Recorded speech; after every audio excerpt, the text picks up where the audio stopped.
भालजी पेंढारकरांनी राजशेखर या नावावरती शिक्कामोर्तब केलं की हे नाव ठेव. नायकाच्या समोर एक खलनायक जो लागतो ना, त्या विलनची जागा रिकामी होती आणि ती पप्पांनी बरोबर भरली. पप्पांचा विलन वेगळा कुठे आहे तर निळू फुले काकांचा विलन हा बाईला उचलायला माणसं पाठवायचा. इकडे पप्पा स्वतः तिला उचलून खांद्यावर टाकायचे. शर्ट पॅन्ट घालून राजशेखर आम्ही आणि कॉमेडी राजशेखर आम्हाला नाही मानवत आहे. आम्हाला तो कुऱ्हाड घेतलेला ज्याची बट आहे आणि ती सुरवार, टंग सुरवार आणि झब्बा मलमलचा, ती टोपी, हे सगळं हे कुठं आहे. फेसबुकवरती, सोशल मीडियावरती मला राजशेखरांचा मुलगा म्हणून आजही ओळखतो. हो, म्हणजे स्वप्नील राजशेखर मधला राजशेखर सतत महत्वाचा आहे.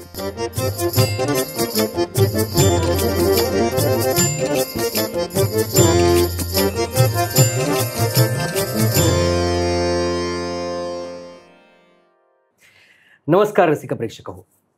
जाई काजळ निर्मित आणि स्मृतिगंध प्रस्तुत आभाळाची माणसं पर्व दुसरं ज्योतीने तेजाची आरती या आपल्या विशेष कार्यक्रमात मी तुम्हा सगळ्यांचं पुन्हा एकदा खूप मनापासून स्वागत करतो.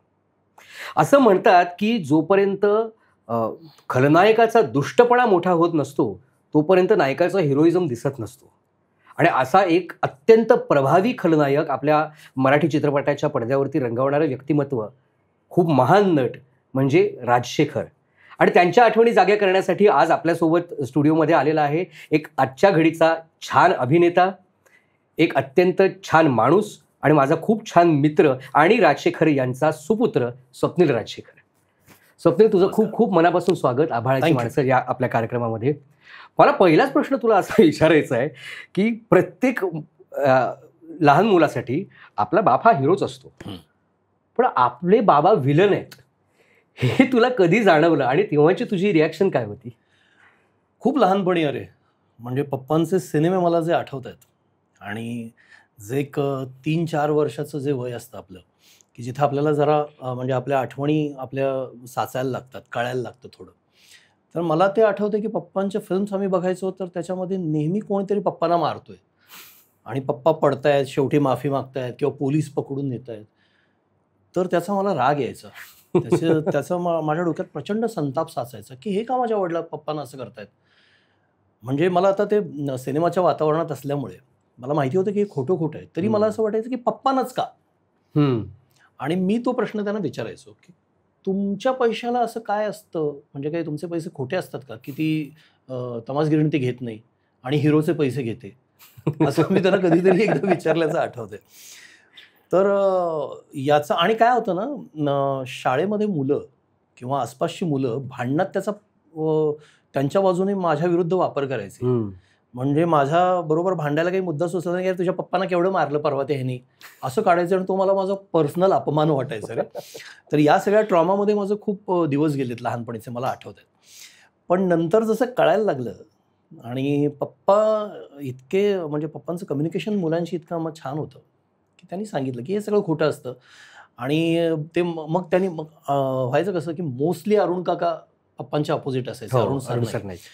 तर ते पप्पांचे खूप चांगले मित्र होते आणि ते घरी यायचे. किंवा मी शूटिंगला गेल्यानंतर सूर्यकांत काका किंवा रमेश देव काका, तर या सगळ्यांची आणि पप्पांची मैत्री बघायचो. तर मग मला कळायला लागलं की हे काहीतरी वेगळं आहे, हे महत्वाचं आहे. आणि ते हे सगळं करतायत, ते ऍक्टिंग करतायत आणि पप्पा मार खातायत म्हणून त्या अरुण काकांच्या कॅरेक्टरला महत्व येते, असं काहीतरी ते मी माझं समाधान करून घेतलं ते माझ्या कळत्या वयापर्यंत. पण लहानपणीचे काही दिवस माझे, तू म्हणतोस ते करेक्ट आहे, असे खूप ट्रॉमामध्ये गेले की माझ्या पप्पांना का मारतात, माझे पप्पा का पडतायत वरून. बरं, ते दिसायला बऱ्याच वेळेला हिरोपेक्षा तगडे दिसायचे, तरी त्यांना का मारतात, पोलीस त्यांनाच का पकडून नेतात, असं वाटायचं मला. एवढा प्रभावी खलनायक रंगवण्याच्या स्टेजला पोहोचायच्यासाठी खूप मोठा संघर्ष त्यांनी केलेला होता.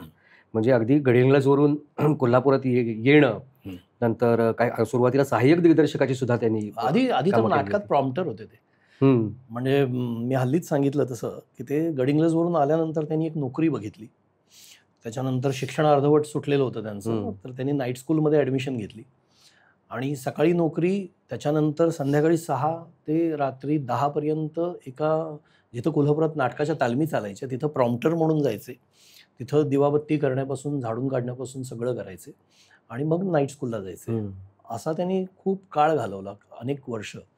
तर खूप स्ट्रगल त्यांनी केलाय त्या काळात. याच्या बाबतीत आणखी एक मला मुद्दा असा तूच उल्लेख केलेला आहेस त्याचा, की गडिंग्लजमधून आलेला असल्यामुळे त्यांची भाषेवर सुद्धा म्हणजे प्रमाण भाषा जी आपल्या नाटक चित्रपटाला लागते त्याच्यावरती तेवढी कमांड नव्हती, पण ती सुद्धा त्यांनी कमवली. कारण गडिंग्लज हे कर्नाटक आणि महाराष्ट्राच्या बॉर्डरवरचं गाव. करेक्ट. तिथली ग्रामीण मराठी सुद्धा कानेडी ढंगाची. हो. आणि तीच भाषा तोंडात होती ना. आम्ही आलाव, आम्ही गेलाव, करतावं, जातावं, येतावं असं बोलायचं. आणि त्यांच्या लक्षात आलं की हे चालणार नाहीये या क्षेत्रामध्ये करायचं असेल तर. त्यांनी वयाच्या 5व्या वर्षी एक गडिंग्लजमध्ये माझ्या आजोबांच्या कंपनीमध्ये, म्हणजे ते आजोबा माझे हौशी नाटकं करायचे.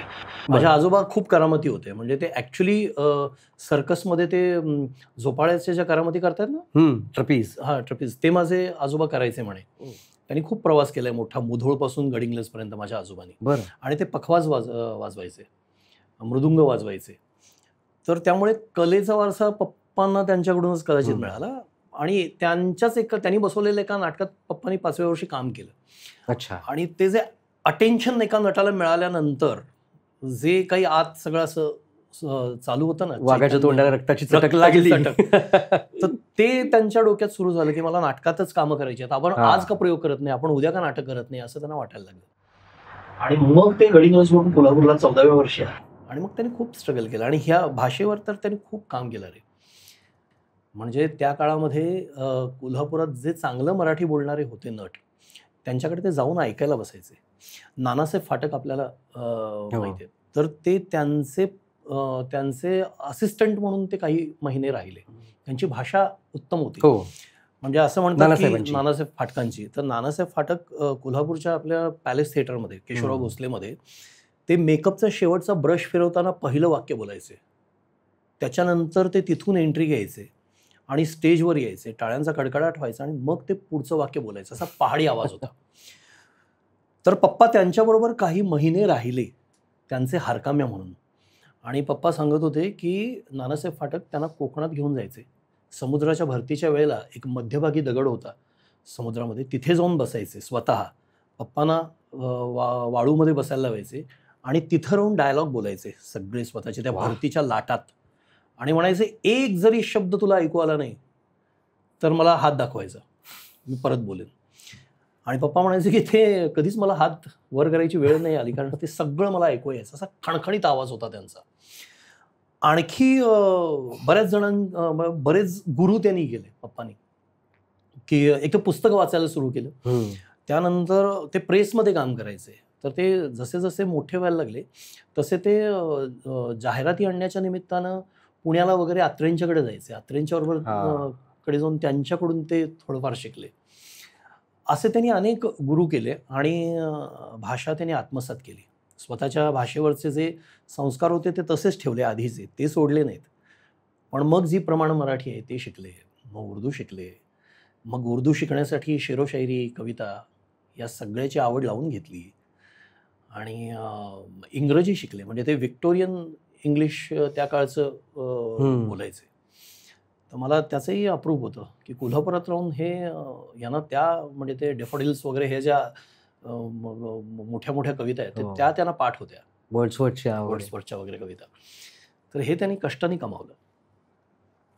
पण मग हे सगळं करून जेव्हा सुरुवात केली त्यावेळेला आपण खलनायकी भूमिका छान करू शकतो किंवा ही आपली वाट ठरू शकते, ह्याची जाणीव त्यांना कधी कशी झाली असावी? म्हणजे उदाहरणार्थ विचारतो की आता आपण अनेक उदाहरणं बघतो की सचिन तेंडुलकरला सुद्धा आधी फास्ट बॉलर व्हायचं होतं, पण आचरेकर सरांनी त्याला सांगितलं की तू बॅटिंगवरती फोकस कर आणि मग तो जगातला सगळ्यात महान बॅट्समन झाला. अशी कोणती घटना घडली किंवा अशी ही रिअलायझेशन कधीच असावं की आपण खलनायकी भूमिका छान करू शकतो आणि ह्याच्यातच आपण जास्त फोकस करून त्याच्यात काम करावं? मला असं वाटतं की ना हे त्यांनी ठरवून झालेलं नाही आहे. डेस्टिनीचा याच्यामध्ये मोठा पार्ट आहे. कारण पप्पांनी पहिल्यांदा जी काही नाटकं केली तर पहिल्याच नाटकात ऐका हो ऐका नावाचं नाटक होतं. त्याच्यामध्ये त्यांनी 60 वर्षाच्या म्हाताऱ्याची भूमिका केली आणि ती गणपत पाटील काकांना खूप आवडली. आणि पप्पांचे कष्ट त्यांनी बघितले आणि पप्पांना ते अक्षरशः हाताला धरून भालजी पेंढारकरांच्याकडे घेऊन गेले. आणि मग तिथं ते असिस्टंट म्हणून त्यांच्याकडे काम करायला लागले. आणि मग आकाशगंगा नावाची एक फिल्म आहे, सूर्यकांत काका आणि मला वाटतं जयश्री आत्या त्यामध्ये होत्या. तर त्या फिल्ममध्ये पप्पांनी डबल रोल केला. डबल म्हणजे छोटासा कॅरेक्टर रोल केला एका इन्स्पेक्टरचा आणि त्याच्याच भावाचा. ओके. आणि छोटे छोटे मिळेल ते रोल ते करत होते. पण एक मला वाटतं मोहित्यांची मंजुळा की थोरातांची कमळा, या दोन्ही थोडंसं कन्फ्यूज आहे. या दोन्हीपैकी कुठल्या तरी एका सिनेमामध्ये रंगोजी वाकडेचं एक छोटंसं कॅरेक्टर त्यांना मिळालं, जो विलन होता. बरं. आणि त्याचा त्या नायिकेवरती डोळा असतो आणि त्या रंगोजी वाकडेला महाराज शिक्षा देतात, असा काहीतरी तो होता.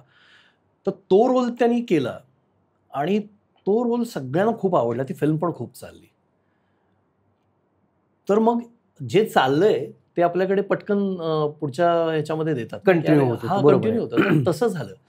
त्याच दरम्यान त्यांनी येथे शाणे राहतात नावाची एक फिल्म केली होती. हम्म. राजा परांजपे, राजा गोसावी आणि राजशेखर असे 3 राज त्याच्यामध्ये होते.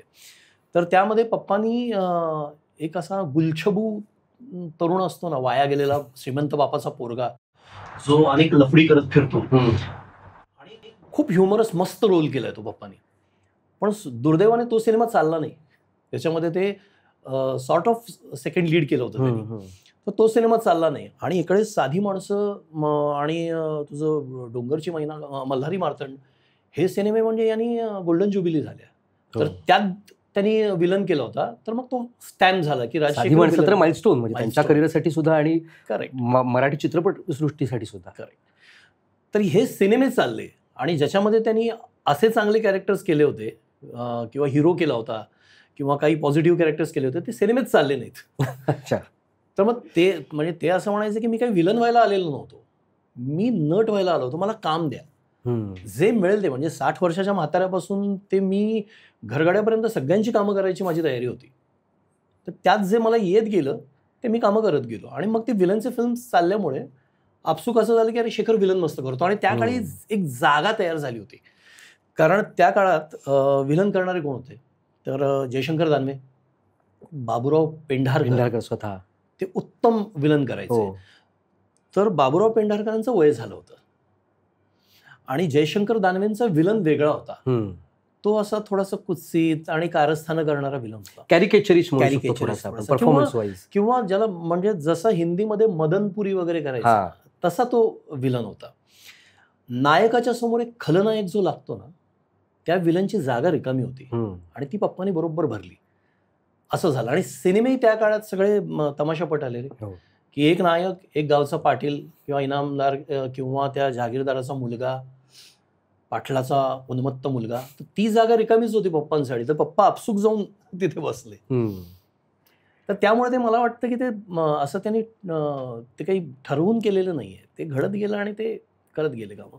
म्हणजे पुढे आपल्याकडे जे काही काही लिजंडरी विलन्स झाले निळू भाऊंसारखे, तर त्याच्या आधीचाच हा काळ होता. आधीचा हा काळ. हो. मला वाटतं फुले काकांना पप्पा एक 8-10 वर्षांनी सिनियर असतील, म्हणजे इंडस्ट्रीमध्ये काम करण्याच्या जर आपण प्रमाणात बघितलं तर. पण त्यात एक फरक आहे. म्हणजे मला तो सांगायचा असं आहे की जयशंकर दानवेंचा विलन जसं मी म्हणालो, किंवा गुलाब मोकाशी होते, ते चांगले खलनायक होते. तर त्यांचा विलन आणि निळू फुले काकांचा विलन हा याची धाटणी वेगळी होती नंतर. की उदाहरणार्थ निळू फुले काकांचा विलन हा सहकार क्षेत्रातला, राजकारणातला विलन होता. आणि त्यांच्या मध्ये पात्रातलं बेरकीपणा ते खूप छान अप्रतिम करायचं ते. पण म्हणजे पप्पांचा विलन वेगळा कुठे आहे, तर निळू फुले काकांचा विलन हा बाईला उचलायला माणसं पाठवायचा.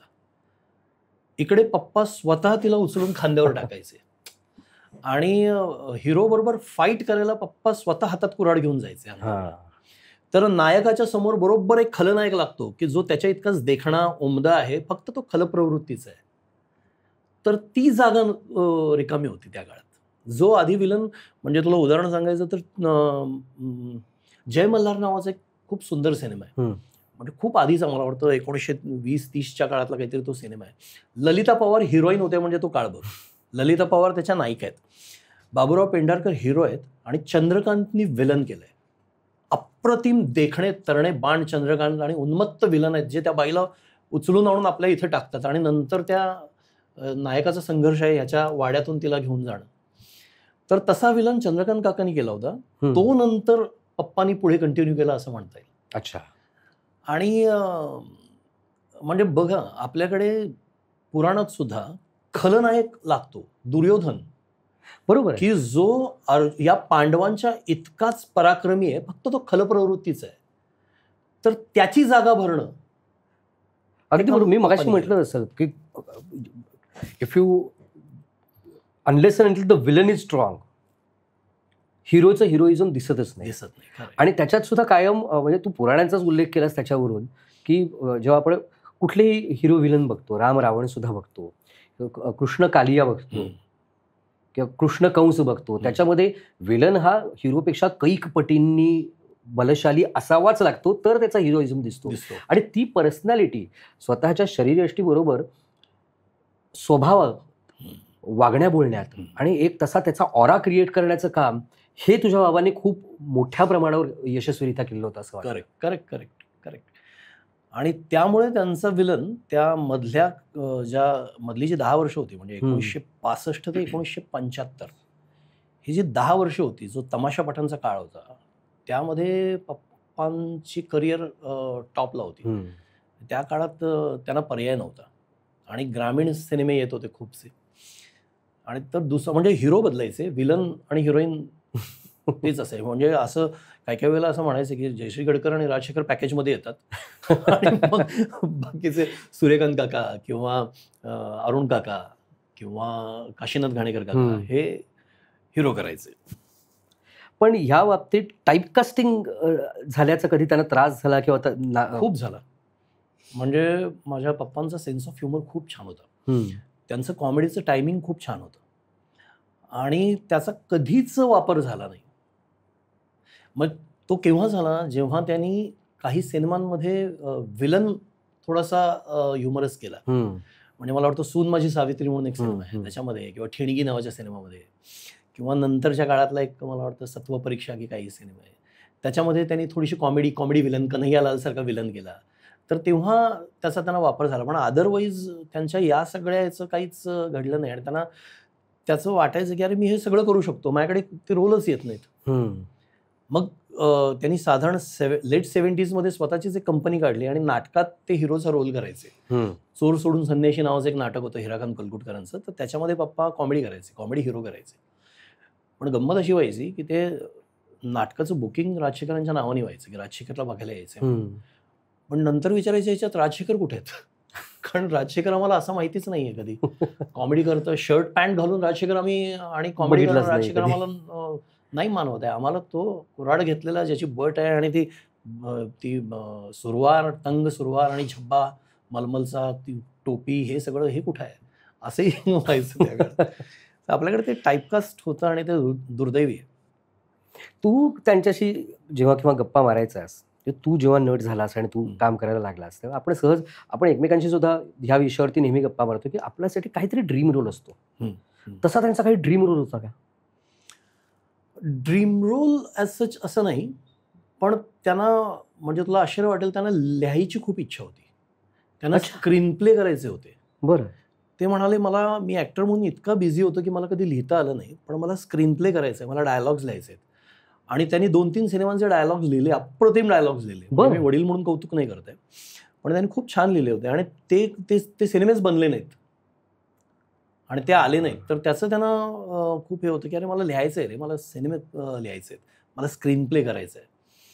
आणि त्यांना कधीतरी एकदा संभाजी महाराज करण्याची इच्छा होती. म्हणजे ते असं म्हणायचे की आत्ता म्हणजे ते हे जेव्हा माझ्याशी बोलायचे, माझा जन्म त्यांच्या करिअरच्या खूप लेटर स्टेजमध्ये, तर ते म्हणायचे मी त्या काळात मला वाटायचं की मी शंभू महाराजांचा रोल करावा, पण माझी इमेज अशी विलनची झाली होती ना की मला तो रोल कोणी ऑफर नाही केला आणि मलाही कोणाला सांगता नाही आलं की मला हा रोल करायचा. 44 वर्षांची कारकीर्द, म्हणजे अगदी तुम्हाला तसं झाडू मारण्यापासून ते प्रॉम्प्टिंग करण्यापासून सुरुवात केली, ते शेवटच्या क्षणाला सुद्धा ते कार्यरत होते, अगदी शेवटच्या काळापर्यंत. राजशेखर हे नाव 44 वर्ष जो छा गया था, त्या नावाचं उगमस्थान काय नक्की?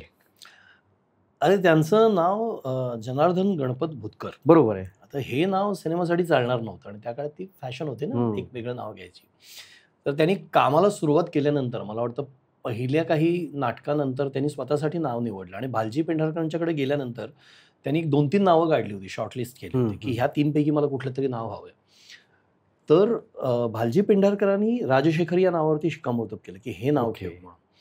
आणि हे म्हणजे साऊथ रिजनमधलं नाव आहे राजशेखर. आणि राजशेखर नटेश्वराचं एक नाव आहे, शंकराचं एक नाव आहे. आणि ते त्या काळात खूपच वेगळं होतं मराठी इंडस्ट्रीसाठी, म्हणून त्यांनी स्वतःसाठी राजशेखर हे नाव घेतलं. मग साऊथमध्ये एवढी रिलेटेबिलिटी असताना आणि मराठीमध्ये एवढा सुंदर परफॉर्मन्स ऑलरेडी देत असताना साऊथच्या काही ऑफर्स आल्या त्यावेळेला? आल्या होत्या. कारण तेव्हाही साऊथ इंडस्ट्री ही खूप मोठी होतीच, म्हणजे NTR सारखे मोठे मोठे नट तिकडे, राजकुमार सारखे. आणि तो काळ आय गेस म्हणजे खूप लेटरचा काळ असेल, 80च्या दशकानंतर ते रजनीकांतचा एक उदय झाला. पण तिथलीही एक सिनेक संस्कृती खूप वेगळी.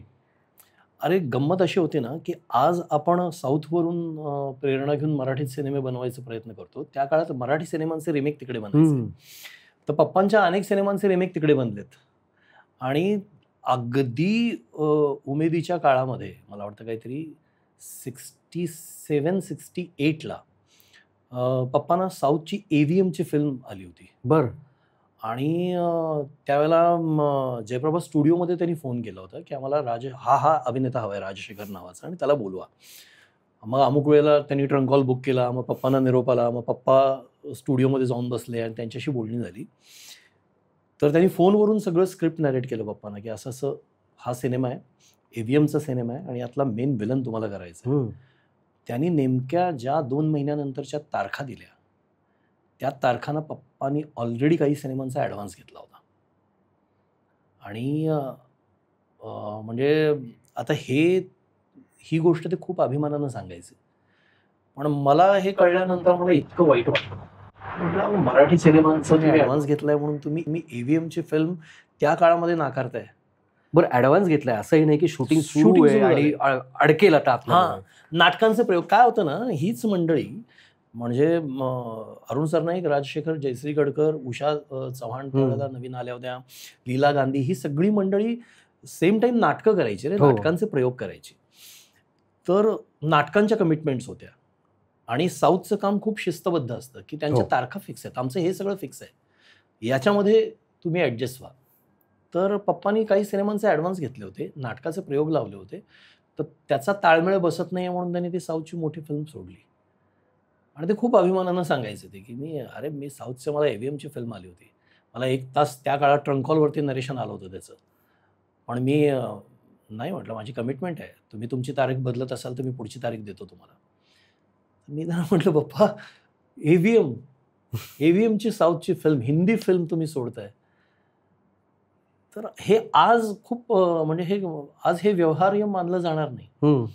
आज हे म्हणजे याला काय म्हणू आपण, हे आपल्यासारखे आपले जनरेशन आपण याला खूप इझिली आपण सोडू ज्या काही कमिटमेंट. हे खूप जास्त वर्क एथिक्स वाला कल्चर आपल्याला वाटतं, पण त्या काळची मंडळी सगळे तशी होती वर्क एथिक्स पाळणारी. नाही, पण माझं असं म्हणणं आहे ना गोष्ट की हे तुम्ही म्हणजे माझं या बाबतीतलं मत वेगळं आहे की तुम्ही तुमची करिअर डिझाईन केली पाहिजे, तुम्हाला ती करता आली पाहिजे. बरोबर आहे. आणि तुमच्याकडे जर सोनं आहे तर ते सोन्याच्या भावात तुम्हाला विकता आलं पाहिजे. आणि त्यावेळेला जर त्यांनी AVMचा हिंदी सिनेमा केला असता तर पप्पांची करिअर ऑल टुगेदर एका वेगळ्या लेवलला गेली असती. तो सिनेमा खूप गाजला म्हणे. आणि तुम्ही साऊथमध्ये ते एस्टॅब्लिश झाले असते, हिंदीमध्ये एस्टॅब्लिश झाले असते. आणि मराठी निर्माते तुमचे मित्र होते ना, त्यांना सांगू शकला असता तुम्ही, बरं ॲडव्हान्सच दिला होता ना, तर तो परत देऊ शकला असता. म्हटलं नाही रे, मला सेंट्रल कॅरेक्टरला ठेवून त्यांनी फिल्म केली आहे, फिल्म डिझाईन केली आहे, मी ॲडव्हान्स घेतला आहे, मी शब्द दिला आहे, मी तो कसा बदलू? हे काय काम, हे परत येतील जर माझी गरज असेल तर. म्हटलं हा अप्रोच मला नव्हता पटला, मला आत्ताही नाही पटत. आपण पटकन बदलू ना रे, आपण पटकन आज तडजोड करू, आपण पटकन सांगू की बाबा असं असं मोठं काम आलंय, मला प्लीज खूप जिद्दोजहद करू ते घडण्यासाठी. त्यांनी नाही गेली. म्हणजे 10 ठिकाणी हात जोडून रिक्वेस्ट करावी लागली तरी आपण करू, कारण ती एक मोठी संधी आपल्या संधी. आणि हे सगळेजण समजू शकतात. म्हणजे त्यावेळेला त्यांनी जर त्या फिल्म सोडल्या असत्या, नाटकाचे प्रयोग मेनली थांबतील म्हणून त्यांनी ते केलं नाही. पण त्यांना म्हणजे सगळ्यांनी समजून घेतलं असतं.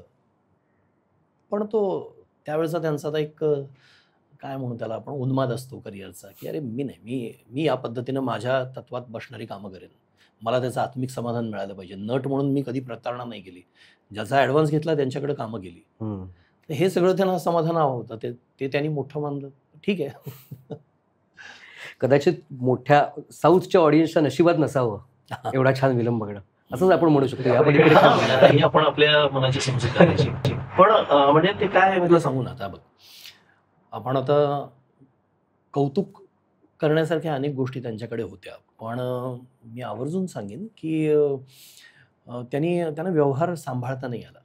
त्यांना, जसं मगाशी म्हणालो, तुमच्याकडे सोनं आहे आणि त्याची चलती आहे, तर तुम्हाला ते सोन्याच्या भावाने विकता पण आलं पाहिजे. ते त्यांना कधी करता नाही आलं. म्हणजे 1962 साली जी अमाऊंट ते घ्यायची तीच 1970 साली घ्यायचे.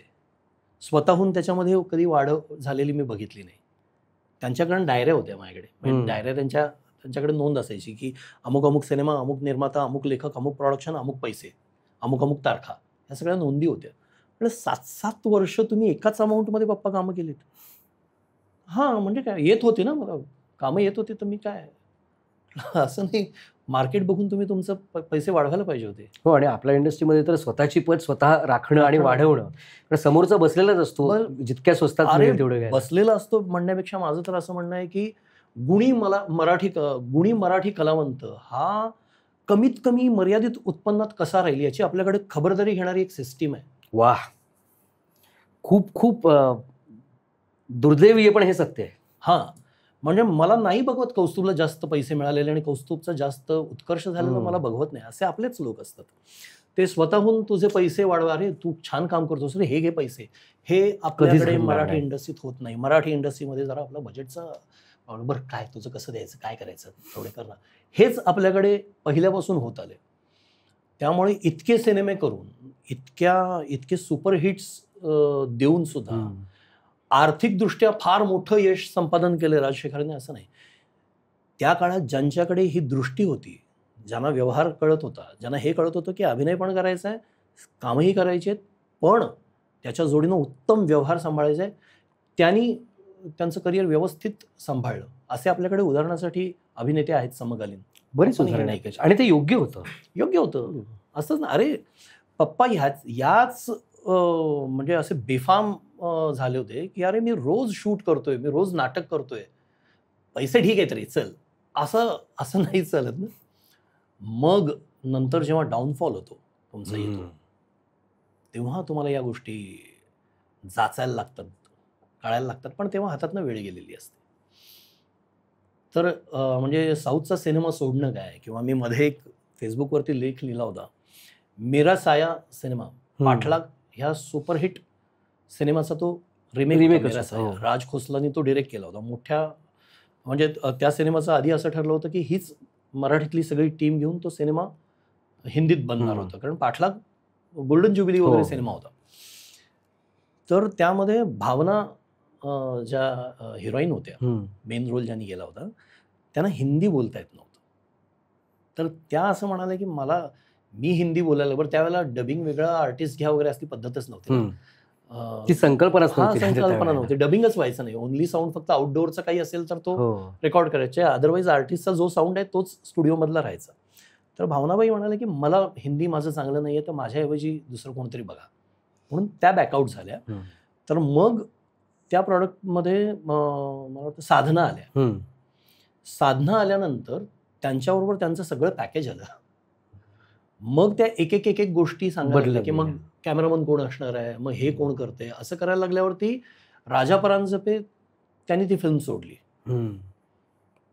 ते म्हणाले उद्या तुम्ही डिरेक्टर बदलाल, तुम्ही आज हे नको म्हणताय. कथितरित्या, मला खरं खोटं माहिती नाही, ही सांगोवंगी गोष्ट आहे की त्या म्हणाल्या की मी काशीनाथ घाणेकरांच्या बरोबर काम नाही करणार, हिंदीतला कोणीतरी हिरो घ्या. म्हणून मग काशीनाथ घाणेकरांनी फिल्म सोडली आणि राजा परांजपेने फिल्म सोडली.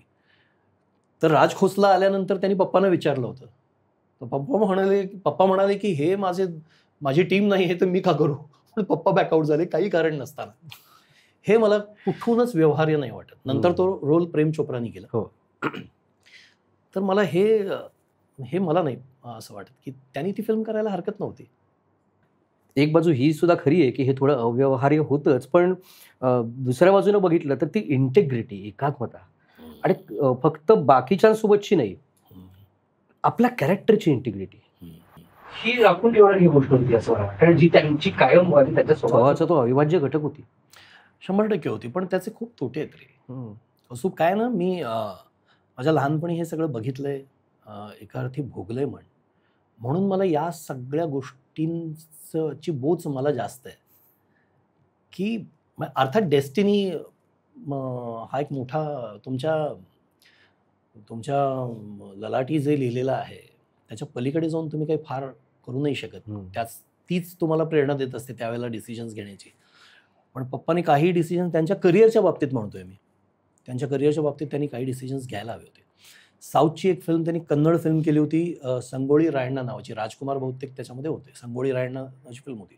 त्याच्यानंतर कन्नड फिल्म्स त्यांना ऑफर झाल्या होत्या, पण ते त्यांना कोल्हापूर आणि मराठी इंडस्ट्री सोडायची नव्हती. मग त्यांनाच फार मोठ्या स्केलवरती काम म्हणजे आलेलं त्यांना करता नाही आलं असं आपण म्हणू. कदाचित ती त्यांना स्केलपेक्षा आपलेपणा मराठीचा जो होता तो जास्त भावला असावा. स्केलचा अंदाज आलाच नसावा त्याला. खरंय. आणि कसं आहे की सगळं जुळून आलं असतं तर त्यांनी काम केलं असतं. म्हणजे नंतर त्यांनी हिंदी सिरियल केल्याच. हो, म्हणजे त्यांनी रिश्ते नाते केली, युगांतर केली, व्योमकेश बक्षी केली. त्यांचं हिंदी उर्दू चांगलं होतं, तर ते काम करू शकले असते. पण आणि आपल्याकडे काय होतं ना, की जसा विलनचा शिक्का बसतो तसा अरे वो नाही काम करता, हा पण शिक्का बसतो. आणि हे ठरवून टाकतात आपल्या वतीने, अरे उसने एवीएम की फिल्म नकार दी यार, वो नाही काम नाही करेगा, मराठी फिल्म करताय. असंही झालं असेल कदाचित. पण त्याच्यानंतर त्यांच्याकडे काही फार हिंदीच्या ऑफर्स कधी आल्या नाहीत. आता लोक म्हणतात की राजशेखर हिंदीत जायला पाहिजे होते वगैरे. म्हटलं पण नव्हतं नशिबात, तर ते नाही गेले. म्हणजे त्या काळच्या परिस्थितीमध्ये पडद्यावरती विलन साकारून सुद्धा खऱ्या आयुष्यात एवढं एथिकल वागणं ही केवढी अवघड गोष्ट आहे खरं तर. व्यवसायाच्या बाबतीत, कलेच्या बाबतीत. हो, ते इथिकल वागले, ते कलेच्या बाबतीत वागले. पण त्यांच्याकडे डायरीत मी मगाशी म्हटलं ते नोंद करून ठेवायचे. कौस्तुभ त्या काळात त्यांना जी अमाऊंट ठरायची सिनेमाच्या सुरुवातीला, तर आपल्याकडे तुला ते इन्स्टॉलमेंटमध्ये पे करतात. पहिला एक ॲडव्हान्स देतात, मग शूटिंगच्या पहिल्या शेड्यूलला एक देतात, दुसऱ्या शेड्यूलला एक देतात, डबिंगच्या म्हणजे डबिंग आल्यानंतर डबिंग. पण त्यांच्याकडेच काही डबिंग नव्हतंच. मग ते सिनेमा कम्प्लीट झाला की शेवटची इन्स्टॉलमेंट.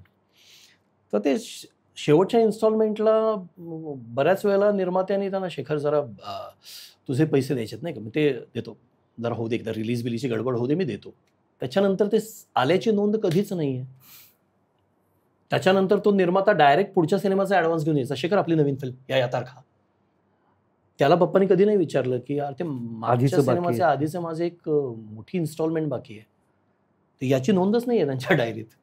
पण त्यांनी कधी ते विचारलं नाही. आणि ते चल पुढचा नवीन सिनेमा करतोय ना, चला, या धुंदीत असं अशा बरेच त्यांचं येणं. म्हणजे मी साधारण 90s त्यांच्या त्या डायरीवरून हिशोब काढला होता, तर काही 2 ते 2.5 लाख रुपये त्यांचं येणं होतं त्या काळातलं. 90s आधीच्या काळातलं. 90s त्यांचा डाऊनफॉल होता. 80s आणि 90s. हो, म्हणजे 90sला तू हिशोब केलास तर त्याच्या आधीचे जे येणं होतं ते साधारण त्या घरातलं होतं. बापरे. पण ते त्यांनी कधी बघितलं नाही, कधी मागितलं नाही. कधीही त्यांनी माझे आधीचे पैसे दे तर मी तुझ्याकडे काम करतो, हे केलं नाही. कधी कुणाची अडवणूक नाही केली. कुठल्याही कारणासाठी सिनेमाच्या सेटवरती लेट गेले नाहीत. रात्री नाटकाचा प्रयोग होऊ दे, त्याच्यानंतर त्यांची पार्टी होऊ दे, सकाळी शूटिंगला वेळेत पोचतील. हे सगळं म्हणजे पैजा लागायच्या की त्यांचे सहकलाकार सांगायचे, शेखर 4:30 पर्यंत आम्ही बसलो होतो, आज शेखर लेट येणार. शेखर दिलेल्या टाईमला हजर. आणि हे सगळं त्यांनी मनापासून केलं आणि मनापासून एन्जॉय केलं रे. त्यांना त्याच्याशिवाय दुसरं काही येतच नव्हतं. त्यांना दुसरं काही, म्हणजे त्यांना ना किक होती सिनेमाची, त्या लाईटची, त्या मेकअपची, त्या वातावरणाची, त्या लोकांची, त्या टेक्निशियन्सची किक होती त्यांना. ती त्यांच्या जगण्याची किक होती. त्यामुळं ते त्या कैफात होते, त्यांना बाकी काही दिसलंच नाही. आता यावरून मी तुला एका थोड्याशा वेगळ्या विषयाकडे नेतो की स्वतःची थकबाकी जी होती ती मागण्यासाठी सुद्धा ते कधी कोणाशी भांडले नाही. पण जयप्रभा स्टुडिओ सारखा जेव्हा ज्वलंत विषय उभा राहिला तेव्हा मात्र ते खरोखर विलन ठरवले जातील अशा लेवलला भांडले. हो, त्या स्टुडिओवरती श्रद्धा होती ना रे. भालजी पेंढारकरांचा, त्यांच्या गुरुचा स्टुडिओ. आणि जिथं इतकं सगळं मोठ्या फिल्म्स घडल्यात, म्हणजे तिथे काय काय नाही घडलं त्या जयप्रभा स्टुडिओमध्ये. म्हणजे राजशेखरांना पहिला मेकअप तिथेच लागला. त्याच्याही आधी बाबूराव पेंढारकर त्यांच्यापासून ते राज कपूरपर्यंत सगळ्यांनी पहिला मेकअप ज्या स्टुडिओमध्ये केला, तर अशी ती वास्तू जिथे उत्तम सिनेमे घडले, उत्तम कलावंत घडले, ज्याने अनेको घरात भाकरी दिली, असा तो हो. स्टुडिओ. युनिव्हर्सिटी एका युनिव्हर्सिटी अर्थाने. आहे ती. तर तो स्टुडिओ जेव्हा कमर्शियल कारणासाठी विकला जातोय असं जेव्हा कळलं कोल्हापूरच्या रंगकर्मींना, चित्रकर्मींना सगळ्यांना, तेव्हा साहजिकच की अरे स्टुडिओ कसा काय पाडता तुम्ही, विकताय कसा? तर त्यात पप्पा तर म्हणजे ते ॲग्रेसिव्ह होतेच. तर त्यांनी घोषणाच केली, ज्या दिवशी जयप्रभाच्या वरती पहिला घाव पडेल, त्या क्षणी मी आत्मदहन करेन. हम्म. असं त्यांनी डिक्लेअर करून टाकलं, जाहीर सांगून टाकलं. आणि त्यांनी ते केलंही असतं. आता त्यावेळेला झालं असं की मग ही सगळी न्यूज झाली. मला वाटतं 2000च्या आसपास काहीतरी. तर एका नामवंत साप्ताहिकाचा फ्रंट पेज स्टोरी होती की स्टुडिओच्या ओनर लता दिदी होत्या. तर लता दिदींचा हाफ पेज फोटो आणि हाफ पेज पप्पांचा एका कुठल्या तरी सिनेमातला असं मिशेला पीळ बघून असं बघतात त्यांच्याकडे, अशी त्यांनी स्टोरी केली होती. आणि त्यावेळेला मग ते म्हणजे एकटे पप्पा होते असं नाही, कोल्हापूरचे सगळे हो, हो. यच्चयावत सिनेमा इंडस्ट्रीतली जेवढी माणसं होती ती सगळी तिथं उतरली होती. पण पप्पांचं स्टेटमेंट होतं की मी आत्मदहन करेन, त्यामुळे ती स्टोरी झाली. आणि मग ते त्यावेळेला थांबलं प्रकरण. हम्म. तर हे त्यांनी मात्र शेवटपर्यंत केलं होतं. आणि त्यांचं जाम आग्रही होतं की स्टुडिओला तुम्ही हात कसा लावू शकता, स्टुडिओ विकायचा विचार कसा तुमच्या डोक्यात येतो. यासाठी ते दीदी त्यांच्या अत्यंत आवडत्या गायिका, अत्यंत म्हणजे त्यांच्या श्रद्धास्थानामध्ये लता मंगेशकर एक नाव होतं. पण ती खूप चिडले होते त्यांच्यावर, ते रागवले होते की दीदी असं का करतायत, काय कमी आहे तुम्हाला, तुम्ही स्टुडिओ का विकताय? म्हणजे आपल्या श्रद्धास्थानाच्या थेट विरोधात जाऊन एखादी भूमिका घेणं, यासाठी मला वाटतं की एकतर तुम्हाला त्या व्यक्तीबद्दल प्रचंड ईर्ष्या असावी लागते, किंवा तुमचा सायकोलॉजिकल प्रॉब्लेमच काहीतरी असेल, म्हणजे तुम्ही फार वेडेच असावे लागतात, किंवा तुम्ही प्रचंड तत्वनिष्ठ आणि श्रद्धाळू असावे लागतात. मला वाटतं की त्यांची तत्वनिष्ठता आणि श्रद्धा ही जास्त होती त्या स्टुडिओच्या जागेबद्दल. आणि ते म्हणायचे अरे देऊळ आहे ना ते, एका अर्थी जसं तुम्ही एखादं देऊळ पाडाल का, एखादं देऊळ विकाल का, तर आमच्यासाठी ते देऊळ नाही आहे का? म्हणायचं मी कधीही जाताना, मी काय माझ्यासारख्या शेकडो आहेत जे आधी जाऊन तिथली माती कपाळाला लावतात आणि मग पुढे जातात. स्टुडिओचं गेट उघडल्या नमस्कार करतो आम्ही आणि आज जातो. तर ते असे खूप म्हणजे रागवले होते त्यावेळेला. आणि मग त्यांची आणि माझी चर्चा व्हायची. तर मी त्यांना असं बोलता बोलता म्हणायचो की पप्पा, तुम्हाला जितकं वाटतं तितकं हे साधं असेल का? तुम्ही विचार करा की जर त्या लता मंगेशकर, लता दीदी, त्या जर त्यांना काही पैशाची गरज आहे म्हणून ते विकत नसतील. अगदी बरोबर आहे.